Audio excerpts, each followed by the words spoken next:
Donc, on rentre dans le chapitre de la résistance aérodynamique, la fameuse résistance aérodynamique. Est-ce que Aero is everything? Ben, c'est ça qu'on va regarder. Puis on va commencer par regarder les différents facteurs, dans le fond, qui influencent la résistance aérodynamique. Parce que oui, il y en a plusieurs.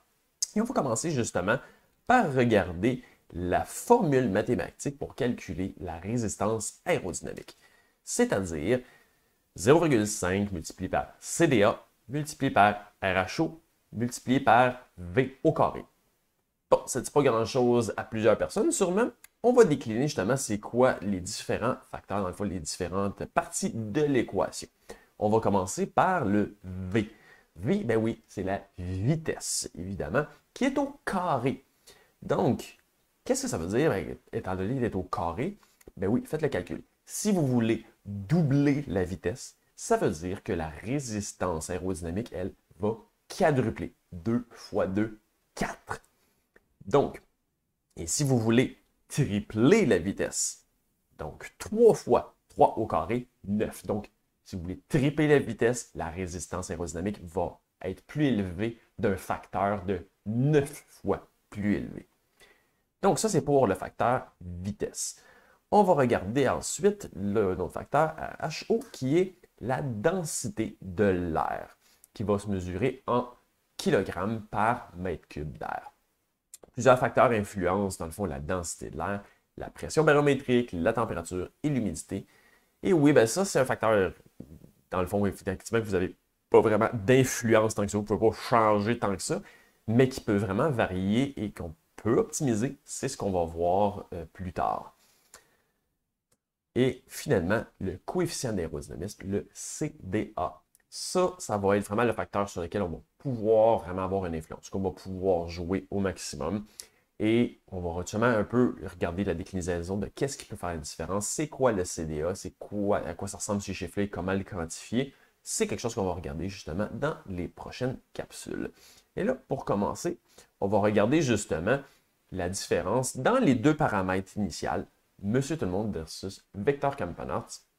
C'est quoi à différentes vitesses la résistance aérodynamique uniquement. Donc là, on n'est pas dans la résistance totale.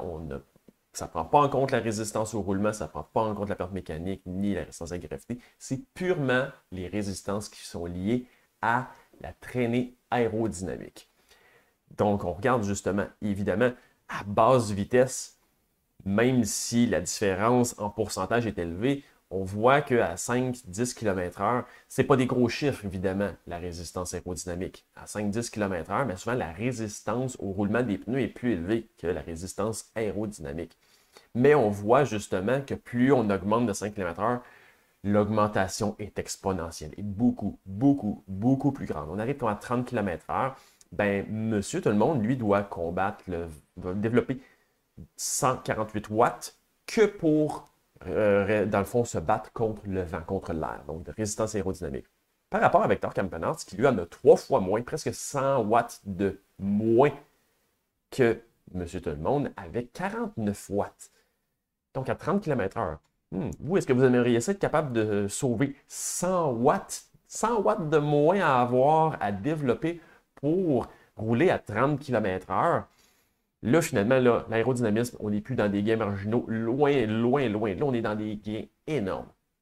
Donc, et si on arrive justement à 55,089 km/h, ben, Victor Campanart, seulement 303 watts de résistance aérodynamique totale par rapport à 923 pour Monsieur Tout-le-Monde. Donc, cette différence-là, comment il va avoir optimisé le tout pour avoir 3 fois moins de résistance aérodynamique ou 620 watts de moins à 55,089 km/h. C'est énorme les différences. Donc, dans le prochain chapitre, justement, à travers toutes les capsules, on va décliner c'est quoi les différences, qu'est-ce qui peut être optimisé, qu'est-ce qui fait le plus de différence pour regarder tous les différents facteurs plus en détail, un à la suite de l'autre.